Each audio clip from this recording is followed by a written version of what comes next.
नमस्कार। चलिए आज एक बहुत ही दिलचस्प सवाल पर बात करते हैं। सोचिए साल 2026 की शुरुआत हो चुकी है। एक निवेशक के तौर पर देखें तो बाजार थोड़ा कंफ्यूजिंग लग रहा है। ऐसा लगता है जैसे हर एसेट क्लास मतलब हर तरह का निवेश अपने पीक पर, अपनी सबसे ऊंची कीमत पर पहुंच गया है। और ऐसे में सवाल यही उठता है कि भाई अब पैसा लगाएं तो लगाएं कहां? और यही वो दुविधा है जिससे आज शायद बहुत से निवेशक गुजर रहे हैं। जब सोना, चांदी, यहाँ तक कि स्टॉक मार्केट भी ऑल टाइम हाई पर चल रहा हो, तो मन में ये ख्याल आना बहुत स्वाभाविक है कि कहीं बाजार में घुसने का ये गलत समय तो नहीं। हर तरफ एक डर है कि कहीं मार्केट यहाँ से गिर ना जाए, मतलब करेक्शन ना आ जाए, और जोखिम बहुत ज्यादा महसूस होता है। तो चलिए इस दुविधा को थोड़ा और गहराई से समझते हैं। देखिए, ये सिर्फ एक एहसास या डर की बात नहीं है, बल्कि जो आंकड़े हैं वो भी कुछ इसी तरफ इशारा कर रहे हैं। जरा सोचिए, जनवरी 2026 तक गोल्ड, सिल्वर, अमेरिकी स्टॉक मार्केट और अपना भारतीय निफ्टी सबके सब अपने अपने ऑल टाइम हाई पर हैं। अब जब हर चीज पहले ही इतनी तेजी दिखा चुकी हो, तो किसी भी निवेशक के लिए ये अंदाजा लगाना वाकई बहुत मुश्किल हो जाता है कि भाई अगला कदम क्या होना चाहिए। अब ये स्लाइड देखिए, ये एक बहुत ही दिलचस्प कहानी बताती है।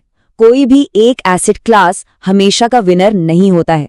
देखिए, 2022 और 2024 में सोने ने बाजी मारी, तो 2023 में अमेरिकी शेयर बाजार सबसे आगे निकल गया, और फिर 2025 में चांदी ने सबको पीछे छोड़ दिया।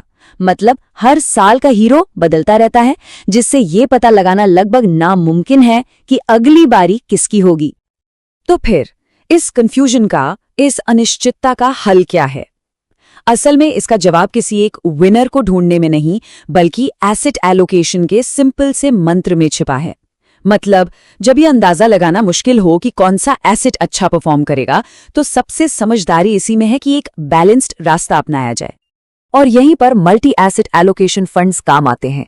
सभी की परिभाषा के हिसाब से ये एक ऐसा म्यूचुअल फंड्स है जो कम से कम 3 अलग अलग एसेट क्लास में पैसा लगाता है, जैसे कि शेयर्स हो गए, बॉन्ड्स हो गए और सोना या चांदी। और नियम ये है कि हर एक क्लास में कम से कम 10% निवेश होना ही चाहिए, ताकि पोर्टफोलियो सही मायनों में डाइवर्सिफाइड रहे। और इस आइडिया को कोटक म्यूचुअल फंड के सीईओ नीलेश शाह जैसे एक्सपर्ट्स का भी समर्थन हासिल है। वो कहते हैं कि ये फंड्स असल में एक निवेशक को कम पैसे में प्रोफेशनल फंड मैनेजर्स की एसेट एलोकेशन सर्विस देते हैं। ये वही सर्विस है जो आमतौर पर सिर्फ बड़े और अमीर इन्वेस्टर्स को ही मिल पाती है। ठीक है, तो ये तो समझ आ गया कि मल्टी एसेट फंड एक अच्छा ऑप्शन हो सकता है, पर सवाल ये है कि बाजार में 30 से ज्यादा ऐसे फंड्स हैं, तो उनमें से सही फंड कैसे चुना जाए? चलिए इसके लिए एक बहुत ही सिंपल और असरदार फ्रेमवर्क पर नजर डालते हैं। लेकिन इससे पहले कि हम एक स्मार्ट स्ट्रैटेजी बनाएं, ये जानना बहुत जरूरी है कि कौन सी गलतियां नहीं करनी है। अक्सर निवेशक 2 बहुत ही आम गलतियां कर बैठते हैं। पहली गलती है सबसे बड़े एयूएम वाले फंड को सबसे अच्छा मान लेना। एयूएम मतलब फंड का साइज, लेकिन फंड का साइज उसकी क्वालिटी की कोई गारंटी नहीं देता।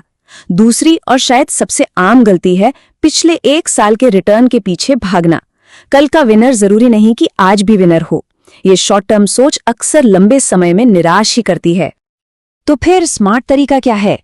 इन गलतियों से बचने के लिए हम एक 3 स्टेप का फिल्टर इस्तेमाल कर सकते हैं, जो हमें बेहतर फैसला लेने में मदद करेगा।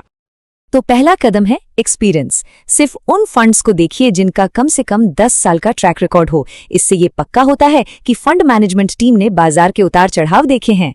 दूसरा कदम कंसिस्टेंसी। 1 साल के रिटर्न के बजाय 3 साल के रोलिंग रिटर्न देखिए। इससे ये पता चलता है कि फंड ने लंबे समय तक लगातार कैसा परफॉर्म किया है। और तीसरा कदम है रिस्क। उन फंड्स को चुनिए जिनकी वॉलेटिलिटी कम हो और शार्प रेशो ज्यादा हो। शार्प रेशो हमें बताता है कि उठाए गए हर एक यूनिट रिस्क पर फंड ने कितना रिटर्न कमा कर दिया है।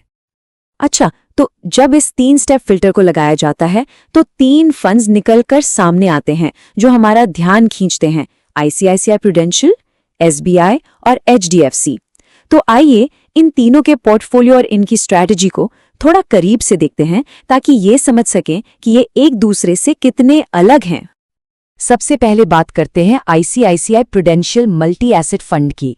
यहाँ जो चीज तुरंत नजर आती है वो है इक्विटी, यानी शेयर्स में भारी भरकम निवेश। आप देखिए, लगभग 70% पोर्टफोलियो इक्विटी में है। ये साफ तौर पर एक अग्रेसिव ग्रोथ की स्ट्रैटेजी की तरफ इशारा करता है। इस फंड को दिग्गज fund manager S Naren manage कर रही हैं और इनकी स्ट्रैटेजी बिल्कुल क्लियर है, इक्विटी पर बड़ा दाव लगाकर ज्यादा से ज्यादा ग्रोथ हासिल करना। इस फंड ने लगातार अपने बेंचमार्क को पीछे छोड़ा है और इसका एक्सपेंस रेशियो भी काफी अच्छा है। ये फंड उन इन्वेस्टर्स के लिए है जो ज्यादा रिटर्न के लिए थोड़ा ज्यादा रिस्क लेने को तैयार हैं।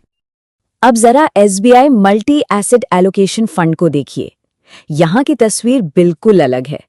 ये पोर्टफोलियो बहुत ही बैलेंस्ड और डाइवर्सिफाइड है। इक्विटी और डेट में लगभग बराबर पैसा लगा है और साथ ही सोना, चांदी और यहाँ तक कि रीट्स यानी रियल एस्टेट इन्वेस्टमेंट ट्रस्ट्स में भी अच्छा खासा निवेश किया गया है। SBI की स्ट्रैटेजी स्टेबिलिटी यानी स्थिरता पर टिकी है। इसमें खास तौर पर सिल्वर और रीट्स में काफी पैसा लगाया गया है, जो इसे बाकी फंड से अलग बनाता है। तो ये फंड उन निवेशकों के लिए बेहतर हो सकता है जो अग्रेसिव ग्रोथ की जगह एक स्थिर और अच्छी तरह से डाइवर्सिफाइड पोर्टफोलियो चाहते हैं। और आखिर में बात करते हैं HDFC मल्टी एसेट फंड की। यहाँ भी इक्विटी का एक बड़ा हिस्सा है, लगभग 66%, लेकिन जो चीज इसे सबसे अलग बनाती है वो है सोने में 12% और कैश में लगभग 8% का बड़ा एलोकेशन। इस पोर्टफोलियो को देखकर एक सतर्क, एक कंजर्वेटिव स्ट्रैटेजी का अंदाजा होता है। इतना सारा कैश हाथ में रखने का मतलब ये हो सकता है कि फंड मैनेजर बाजार में किसी गिरावट का इंतजार कर रहे हैं ताकि सही मौके पर निवेश कर सकें। सोने पर इनका दांव काफी मजबूत है, लेकिन चांदी में लगभग कोई निवेश नहीं है। ये उन निवेशकों के लिए हो सकता है जो बाजार के उतार चढ़ाव को लेकर थोड़ा सावधान रहना चाहते हैं। और ये स्लाइड ये इन तीनों के बीच के फर्क को बहुत ही अच्छे से समझाती है। हैं तो तीनों मल्टी एसेट फंड, लेकिन इनकी इन्वेस्टमेंट फिलॉसफी, इनका सोचने का तरीका बिल्कुल अलग है। ICICI अग्रेसिव ग्रोथ पर फोकस करता है, SBI बैलेंस्ड डाइवर्सिफिकेशन पर और HDFC कंजर्वेटिव रहकर सावधानी बरतता है। इनमें से कोई एक बेस्ट नहीं है। ये सब कुछ निवेशक के रिस्क लेने की क्षमता और उसके गोल्स पर निर्भर करता है। तो इस पूरे विश्लेषण से सीखने वाली सबसे बड़ी बात क्या है?